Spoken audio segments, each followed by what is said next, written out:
BBN, Jack Frost. What's up, party people?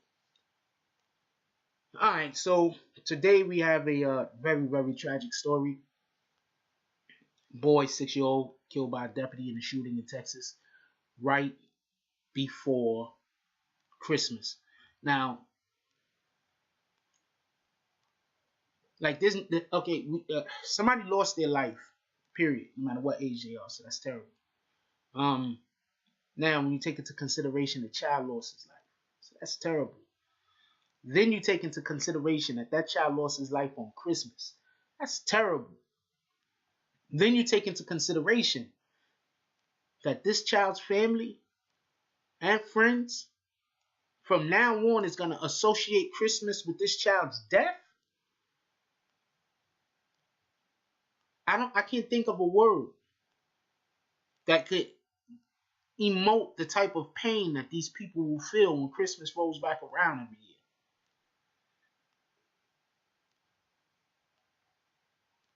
Imagine meeting somebody and they're the love of your life.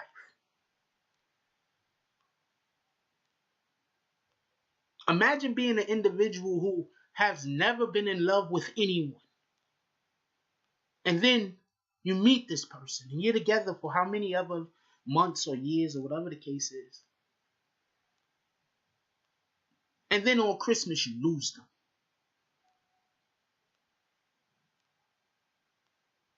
That's not even as bad as what just happened to this person's family. Because when Christmas comes around, you're just going to feel like shit until the day you die. But this little kid's family, when Christmas come around, they're going to be mourning a death of a 6-year-old child. Let's get to the story. A 6-year-old boy was shot dead in a mobile home on Texas 4 days before Christmas after Schertz deputy opened fire on the suspect outside, the authorities said. Okay, so the authorities are saying that the suspect was outside, deputies opened fire on the suspect whom was outside. I'm assuming that the child was inside at this point. So the child is inside and he gets shot and the suspect is outside that they're shooting at. Sounds like negligence, right?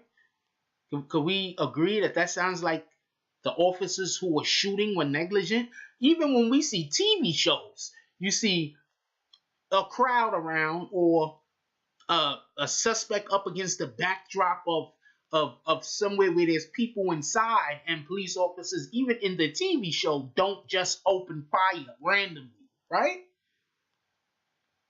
You know, they duck for cover. They're like, oh man, this and this, right? I mean, I know it's a TV show, but right?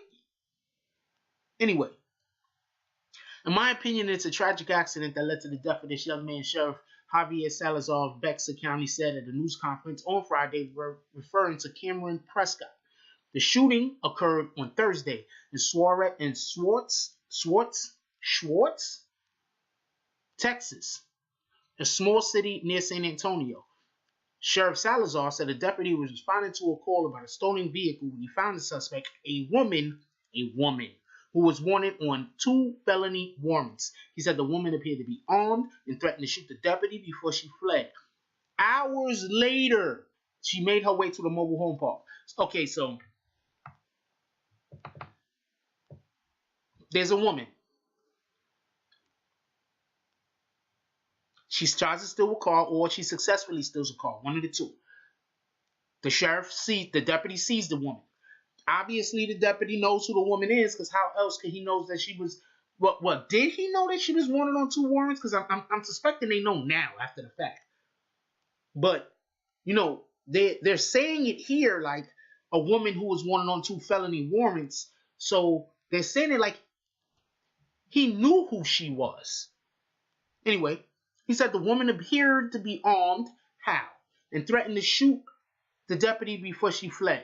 Okay, so he threatened the deputy's life. Then somehow she got away. That just seems like incompetence. You had the woman dead to rights, and then somehow she got away after threatening your life. You're a police officer. Anybody ever heard the story about that one police officer that the little kid was driving the car, and so the police officer saw him driving weird. Police officer tried to roll up on the little kid driving the car, like little kid, like 15, 16-year-old kid.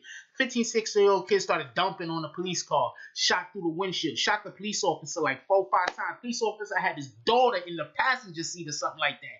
He got shot like 4 or 5 times. He jumped out the whip. He started letting off. After he already got shot. That dude, I just got so much respect for. I'm just gonna, like, really, like, that was some real commando shit. This guy just gets told he's gonna get shot and decides to let her get away. Like, who are y'all people hiring to be police officers? This is why people are getting shot that don't need to be shot. Hours later, she made her way to the mobile park. Sheriff Salazar says she forced her way into one of the homes. Kameron was inside with his grandmother and a girl. Okay, I got a couple questions. One is, did she know these people? Did she know these people? She forced her way in, or was she? You understand what I'm saying? Like, she forced her way in. They was looking for her all this time. Like, how did they not find her for 2 hours? But then all of a sudden they know that she miraculously ended up in this random house somewhere. It sounds to me like they know that she probably had some kind of people that she knew that lived at this residence, was on the lookout for her. She showed up. One cop called it in, and then all of them showed up. That sounds like what could have been what happened. I don't know. The suspect threatened to steal their car before going outside and confronting 5 sheriff's deputies.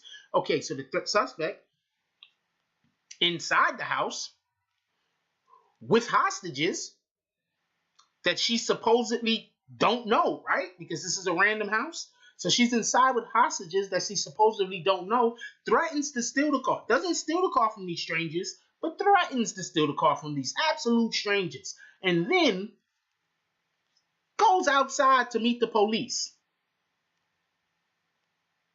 I mean, this just doesn't make sense to me.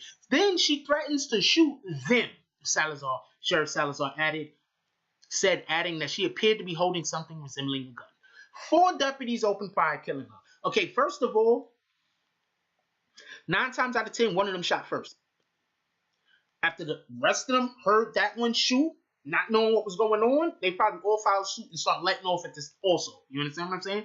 This, this is what happens. You know, I'm not gonna go no far and say no more than that, but this is what happens. One person shoots, the other people that's just there, it's on and popping. This is what happens. You understand what I'm saying? So obviously, it seems to me like one of them fired, and then the rest of them fired. You understand?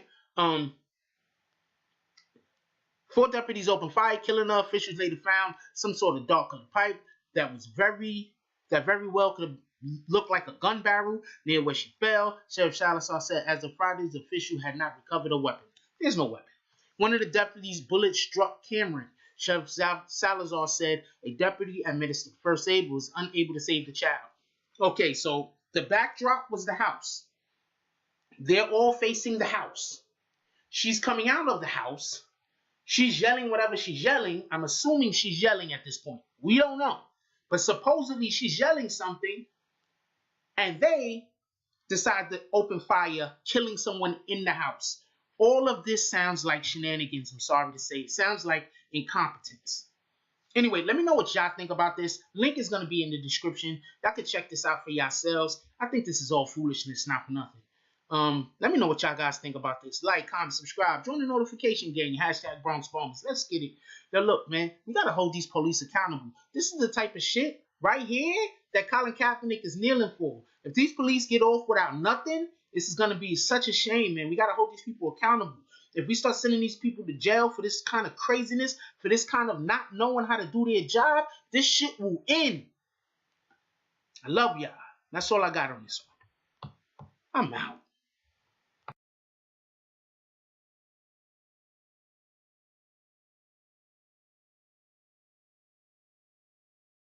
If you like this video, please hit the like and subscribe button. If you would like to help dictate the direction that this channel takes, please leave a comment. All comments are appreciated, whether positive or negative. Thank you very much and enjoy your day. And remember, positive thoughts cause for positive things to happen. Let's go.